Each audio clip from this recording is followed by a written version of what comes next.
लालू प्रसाद यादव की छोटी बेटी रोहिणी आचार्य पटना के बाद अब दिल्ली में भी एक ज़बरदस्त बयान उन्होंने दिया है, जिसके बाद से अब फिर से परिवार में जो कलह मचा था उस कलह की वजह सामने आ गई है।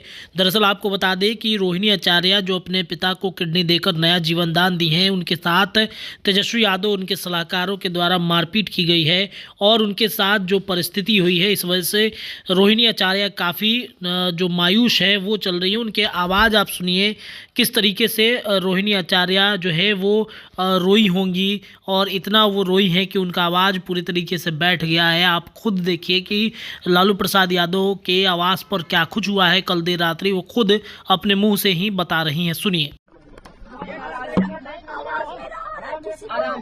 क्या बोले आवाज में? जो बोलना था हम अपने फेसबुक पे ट्विटर पे बोल चुके हैं। क्या बोले? आपने जो ट्वीट किया उसमें कहा गया है चप्पल चलाया गया, गाड़ियाँ भी गई, आप अभी तक हैं। आपने कहा था कि चप्पल चलाया गया। चप्पल चलाने की बात सही नहीं है। अब आप लोग जाकर के वहीं कोई नहीं कर लीजिए, सही बात है। रोहिणी जो बोलती है सच बोलती है, तो जिसको भी कंडेम करना आकर सामने मेरे सामने बैठवाइए। रोहिणी किस बात पर ये खफा हुए, क्या हुआ तो जनाई आराम से रोहिणी जी चप्पल आराम से चलाया था। आप आराम से बात आप ये बात जाकर के तेजस्वी यादव किसके शहर पे हुआ है उनसे जाके पूछिए, संजय यादव से पूछिए, यादव से पूछिए, ये कोई लड़के का क्या नाम था, रमीश से जाके पूछिए। आप जाइए वहाँ पे इनको। हम बिल्कुल पूछेंगे और हम बिल्कुल पूछेंगे, लेकिन आपका मत क्या है? आपको गंदा भी कहा गया, आपने किडनी दी है, बहुत बड़ा योगदान आपका अपने परिवार के लिए, लालू जी के लिए। रोहिणी जी अपने पिताजी से कुछ कहेंगे क्या, कोई मैसेज? नहीं, पिताजी मेरे साथ हमेशा, कल मेरे माता पिता भी रो रहे थे, मेरी बहन रो रही थी मेरे लिए।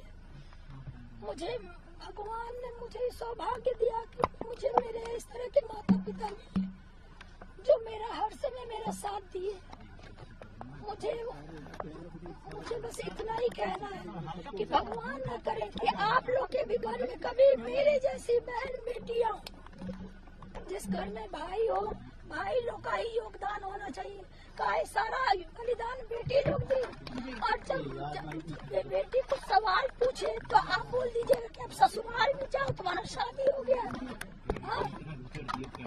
आप बहुत ज्यादा रोई हैं, इसकी वजह से आपकी आवाज बैठ गई है। रोहिणी, आप बहुत ज्यादा रोई हैं। आपकी लालू जी से कोई बातचीत हुई इस बीच में? मैंने सिर्फ अपने भाई को घर से निकाला है। मेरी बहनें, मेरी माता, मेरे पिता मेरे साथ हैं।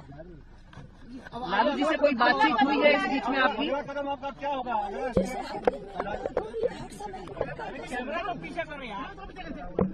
आप अब कब तक दिल्ली में रहेंगे? बॉम्बे में रहेंगे 10 दिन। मेरी सास भी कल से रो रही है ये सब तमाशा देख करके। उनको मेरी चिंता हुई, इसलिए मैंने बुलाया कि मैं जा रही हूँ अपनी सास की।